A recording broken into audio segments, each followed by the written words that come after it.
అల్లు అర్జున్ను పోలీసులు అరెస్ట్ చేసి చిక్కడపల్లి పోలీస్ స్టేషన్కి తీసుకెళ్ళి అక్కడ ఆయనతో కన్ఫెషన్ స్టేట్మెంట్ తీసుకొని అక్కడ నుంచి గాంధీ ఆసుపత్రికి వైద్య పరీక్షలు, ఆ తర్వాత నాంపల్లి కోర్టు, అక్కడ జడ్జి గారి రిమాండ్ను అలో చేస్తారా, బెయిలా, జైలా అన్న పరిణామాలు ఒకవైపు అన్న ఒక ఎపిసోడ్ ఒకవైపు నడుస్తూ ఉంటే, సినిమా ప్రముఖులు కొందరు చిక్కడపల్లి పోలీస్ స్టేషన్కు చేరుకుంటున్నారు, వాళ్ళ కుటుంబ సభ్యులు చేరుకున్నారు.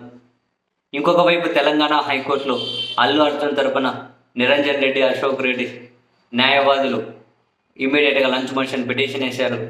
తక్షణం దాన్ని విచారించాలి అని చెప్పి జడ్జి గారి ముందు మెన్షన్ చేశారు. ఇప్పుడు మధ్యాహ్నం 2:30 గంటకి ఇప్పుడు విచారిస్తామన్నది ఇంకా ఇప్పుడు విచారణ జరుగుతుంది. అల్లు అర్జున్ సోమవారం వరకు అరెస్టు కానికుండా ఆర్డర్స్ ఇవ్వండి అని.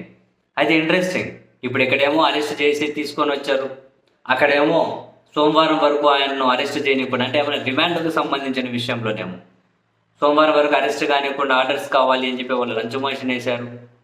పోలీసులు ఏమో రిమాండ్ రిపోర్ట్ తయారు చేస్తూ ఉన్నారు. ఇక్కడ పోలీసులు రిమాండ్ రిపోర్ట్ తయారు చేసి ఇక్కడ నాంపల్లి కోర్టు ముందు ప్రొడ్యూస్ చేసేది ఒక ఎపిసోడ్ నడుస్తూ ఉంది. తెలంగాణ హైకోర్టు నుంచి ఆర్డర్స్ తీసుకురావాలి అని చెప్పి అట్లా అల్లు అర్జున్ న్యాయవాదులు వాళ్ళు ప్రయత్నాలు చేస్తూ ఉన్నారు. శుక్రవారం అరెస్ట్ చేశారు, కావాలని అరెస్ట్ చేశారు, ప్లాంట్గా చేశారు. శనివారం, ఆదివారం బెయిల్కి అప్లై చేసే అవకాశం ఉండకూడదు అని, కాబట్టి సోమవారం వరకు అరెస్ట్ నుంచి ఉపశమనం కల్పించండి అని చెప్పి న్యాయవాదుల ప్రయత్నాలు. అక్కడ హైకోర్టు నుంచి ఎలాంటి ఆర్డర్స్ రాకముందే వీళ్ళు నాంపల్లి కోర్టు ముందు ప్రొడ్యూస్ చేసి రిమాండ్కి పంపించాలి అని చెప్పి పోలీసులు. బాబోయ్, ఏమన్నా హీటెక్కిస్తుందా ఎపిసోడు? కానీ చాలా అనూహ్య పరిణామం, చాలా పెద్ద చర్చకు కారణమవుతూ ఉంది.